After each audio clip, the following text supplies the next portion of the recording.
नमस्कार। देश की तमाम फटाफट खबरों में आपका स्वागत है। खबरों के लिए आपसे निवेदन कि यदि आपने हमारे चैनल को सब्सक्राइब नहीं किया है तो कृपया करके आपके अपने चैनल को सब्सक्राइब करना ना भूलें। आप सब्सक्राइब करते हैं तो हमें हिम्मत होती है सही और सच्ची खबरें आप तक पहुंचाने की, वरना मीडिया में किस तरह की खबरें आपको दिखाई जा रही है ये आप भली भांति जान गए हैं। इसलिए उन खबरों को, उन चैनलों को बढ़ावा दें जिनमें आपके बच्चों की बेरोजगारी संबंधित कोई खबर हो या बढ़ते हुए महंगाई की कोई खबर हो, तो आप उन खबरों को बढ़ावा देंगे तो वो खबरें ज़्यादा प्रसारित की जाएगी। मजबूरन उन खबरों को ज़्यादा दिखाया जाएगा, उससे ही आपका भला होने वाला है। वरना मीडिया में किस तरह की खबरें दिखाई जा रही, क्या उससे आपका भला हो सकता है? इसको एक बार विचार करके, सोच समझ कर विचार करें तब और खबरों को देखा कीजिए। तो क्या है आज की बड़ी खबर? कांग्रेस वर्किंग कमेटी की बैठक आज कर्नाटक के बेलगावी में होने जा रही है। इस बैठक के साथ ही पार्टी नव सत्याग्रह अभियान का आगाज करने जा रही है। दरअसल साल 1924 में 26 दिसंबर यानी आज ही के दिन कर्नाटक के बेलगावी में कांग्रेस का राष्ट्रीय अधिवेशन हुआ था, जिसमें महात्मा गांधी पार्टी के राष्ट्रीय अध्यक्ष बने थे। कांग्रेस के महासचिव संगठन के.सी. वेणुगोपाल ने बताया कि इस ऐतिहासिक सम्मेलन के 100 वर्ष पूरे होने और 2 दिवसीय कांग्रेस कार्य समिति की बैठक हो रही है। इसमें डॉक्टर अंबेडकर के अपमान का मुद्दा जोर शोर से उठाया जाएगा। बैठक में 2 प्रस्ताव पारित किए जाएंगे। 27 दिसंबर को जय बापू, जय भीम और जय संविधान रैली निकाली जाएगी। इसमें देश भर के कांग्रेस कार्यकर्ता भाग लेंगे। तो लगता है अंबेडकर के अपमान का बदला जोर शोर से कांग्रेस के द्वारा इस मुद्दे को उठाया जा रहा है। वहीं खनौरी बॉर्डर पर किसान नेता जगजीत सिंह डल्लेवाल का आमरण अनशन बुधवार को 30वें दिन भी जारी रहा। डॉक्टर ने कहा कि डल्लेवाल का ब्लड प्रेशर चिंताजनक है। वहीं गुरुवार को धार्मिक, सामाजिक, सांस्कृतिक, व्यापारिक संगठनों व यूनियनों की बैठक होगी। बैठक में 30 दिसंबर के पंजाब बंद किए जाने को लेकर रणनीति बनाई जाएगी। सर्व जातीय खाप पंचायतों के प्रतिनिधिमंडल ने एक पंचायत का आयोजन किया। 4 घंटे चली पंचायत में किसान नेता जगजीत सिंह डल्लेवाल के समर्थन में कई फैसले लिए गए। खाप प्रतिनिधियों ने चेतावनी दी कि अगर डल्लेवाल के साथ कोई अनहोनी होती है तो हालात बिगड़ सकते हैं। सुप्रीम कोर्ट ने ईडी को बड़ा झटका दिया है। सुप्रीम कोर्ट ने एक अहम आदेश में प्रवर्तन निदेशालय को लॉटरी किंग सैंटियागो मार्टिन के रिश्तेदारों और कर्मचारियों के खिलाफ तलाशी के दौरान जब्त किए गए इलेक्ट्रॉनिक डिवाइस तक यानी लैपटॉप और मोबाइल तक पहुंचने और उनकी सामग्री की कॉपी करने से रोक दिया है। शीर्ष कोर्ट ने हाल ही में यह आदेश future gaming and hotel services private limited और मार्टिन की याचिका पर पारित किया था। अब बांग्लादेश अल्पसंख्यकों पर हमले बढ़ते जा रहे हैं। अब बंदरबन जिले के चिटगांव हिल एरिया में क्रिसमस की पूर्व संध्या पर कट्टरपंथियों ने 17 ईसाई परिवारों के घरों को आग लगाकर जला दिया गया है। ये दैनिक भास्कर की बड़ी खबर।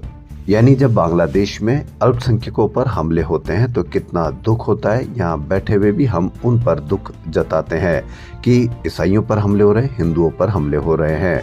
इसी प्रकार जब किसी भी देश में इस प्रकार के अल्पसंख्यकों पर हमले होते हैं तो किसी दूसरे देशों में भी इस पर दुख बताया जाता होगा। इसलिए प्रेम से रहें, सुख से रहें। क्या आपने कहीं सुना कि राज्य सरकार ने कोई आदेश निकाला हो या कोई योजना निकाली हो और वहीं के यानी उस राज्य के अधिकारी लोग ये कहें कि ऐसे अफसरों ने नकारा कि ऐसी कोई योजना ही नहीं है? तो आप किस तरह से इसका संयोजन मानेंगे या संयोग मानेंगे या किसी दबाव को मानेंगे?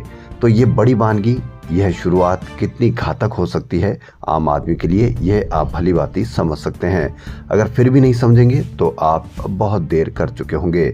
आप संयोजक अरविंद केजरीवाल दिल्ली में महिलाओं व बुजुर्गों के लिए जिन योजनाओं का वादा करके प्रचार कर रहे हैं, दिल्ली सरकार ने उनको ही फर्जी करार दे दिया। इसको आप किस तरह से लेते हैं कि यदि कोई सरकार इस तरह का कोई प्रचार करती है या कोई योजना निकालती है तो दिल्ली सरकार ने उनको ही फर्जी करार दिया, जबकि उसका विज्ञापन भी जारी किया गया।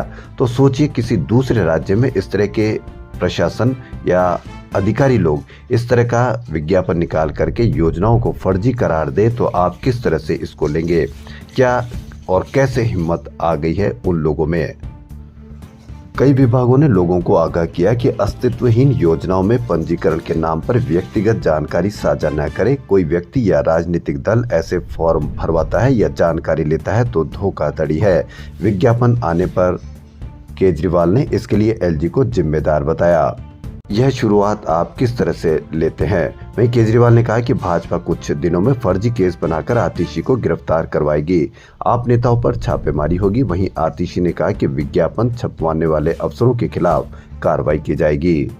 जम्मू कश्मीर में माता वैष्णो देवी मंदिर के आधार शिविर कटरा में प्रस्तावित रोपवे परियोजना के खिलाफ प्रदर्शन और 72 घंटे के बंद के दौरान पुलिस ने कई लोगों को हिरासत में लिया। श्री माता वैष्णो देवी संघर्ष समिति ने बंद का आह्वान किया। समिति के नेता भूपेंद्र सिंह और सोहन चंद्र के नेतृत्व में मार्च निकाला गया और श्राइन बोर्ड तथा प्रशासन के खिलाफ नारे लगाए गए। वहां उनका कहना है कि वैष्णो देवी रोपवे अगर शुरू होता है तो वहां के लोगों का रोजगार छिनने की पूरी संभावना है। प्रधानमंत्री मोदी ने बुधवार को कैन बेतवा नदी लिंक प्रोजेक्ट का शिलान्यास किया। पीएम मोदी ने 44,605 करोड़ रुपए के इस रिवर लिंक प्रोजेक्ट की अहम कड़ी 77 मीटर ऊंचे दौरान बांध की आधारशिला रखी। इसमें कैन नदी के अतिरिक्त पानी को बेतवा नदी तक ले जाने के लिए एक नहर बनाई जाएगी। कैन के किनारे 2 धन बांध बनेगा। इसमें कैन का पानी स्टोर कर उसे नहर से बेतवा में ले जाएंगे। कैन देश की सबसे साफ नदियों में से एक है। एक और बड़ी खबर, देश में इंश्योरेंस सेक्टर का दायरा लगातार 3 साल से सिकुड़ रहा है।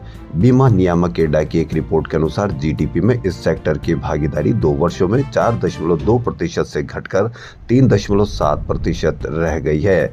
यह ट्रेंड दुनिया में बिल्कुल उलट है। जहां दुनिया में बढ़ रहा है वहीं बीमे से मोहभंग हुआ। दूसरे साल इंश्योरेंस पहुंच घटी। जीडीपी में हिस्सेदारी 4% से नीचे आई। बीमे से मोहभंग क्यों हो रहा है? क्योंकि कई बार ऐसी खबरें आती है कि अधिकतर बीमों में इसको रिजेक्ट किया जाता है या इसको गलत करार दिया जाता है, जिससे बीमे की राशि भी पूरी वसूल की जाती है। लेकिन यहाँ कहीं पर भी इसकी खबर ये नहीं आ रही है कि कितने लोगों ने बीमा करवाया, कितने करोड़ों रुपए का बीमा करवाया, कितने क्लेम पास किए गए और कितने बीमे की राशि से कंपनियों को फायदा हुआ।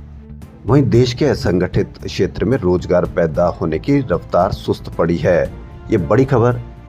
जबकि देश में असंगठित क्षेत्र में सबसे अधिक रोजगार पैदा करने वाला क्षेत्र बताया जाता है, उसी में यदि रोजगार में कमी आई है तो किस तरह से देश में रोजगार में बढ़ोतरी होगी? यह आप कहने की बात है, लेकिन आपसे इससे कोई फर्क नहीं पड़ता, न ही मीडिया में इसका कोई फर्क पड़ता, क्योंकि ये खबर आपकी है।